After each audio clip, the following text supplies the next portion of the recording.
Ang tanong diyan, masaya ka ba kung anong binili mo? Speaking of trapo, 'di ba sa social media pagod na tayo na kung makisabay sa uso, 'di ba uso, ang daming uso eh. Sa daming uso, piniplex mo sa social media, minsan nakakapagod din eh na parang gusto mong inggitin yung tao na ayaw mo naman, 'di ba? Parang ang hirap i-flex ang isang bagay na ayaw mo naman. Parang envy kasi eh. Parang masarap ba talaga na i-flex yung bagay mo or masarap talaga kasi pinagpaguran mo, pero ang problema kasi bawat galaw mo social media is deceiving platform kasi na minsan sa totoo lang gusto mo lang talaga yung ego mo na i-boost talaga eh. Parang ganoon talaga eh. Pero ako ngayon, iniiwasan ko, ayaw ko na mag-post kung ano bang bago, anong binili mo. Kasi minsan mahirap eh. Kasi you cannot please everyone. Kasi yung mga tao kasi ngayon, pag may bago ka, inggit agad. Ikaw, Papi Rhea, anong tingin mo doon?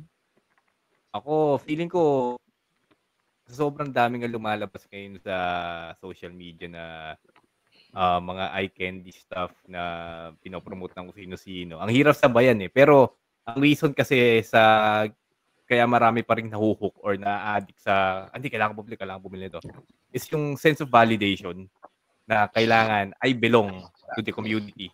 Hindi ako pwedeng mapag-iwanan kasi it's the era of social media and everyone, or not everyone, but someone needs to flex kung ano yung meron sila kahit hindi naman dapat. Yan yung paboom ng social media.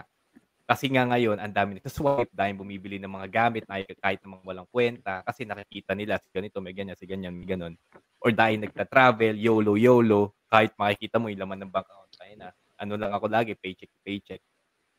Kasi gusto nila yung sense of validation na nire-recognize sila ng iba. Ang measurement ng success is kung gaano karami yung nagla-like sa post mo hanggang mabaon sila sa utang. So yun yung tingin ko na reason kung bakit ang hirap makisabay sa uso. Pero in generation na ngayon, most probably parang yung sense of value mo will be depending on how they accept you in social media. Why?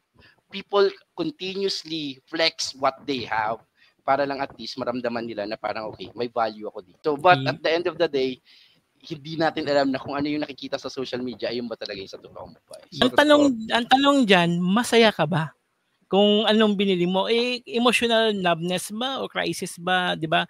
May mga taong bumibili kasi gusto nilang saya eh. Pero minsan yung saya mo, kung mabilis ang bagay, 1 day, 1 hour, ano lang. Kasi may mga bagay sa mundo na hindi mo nabibili ng saya kasi malungkot ka pa rin eh. Pero wala kang makikita sa mundo na pumunta ka ng department store, 3 kilong saya nga, pabili nga. Wala kang makikita eh. Kasi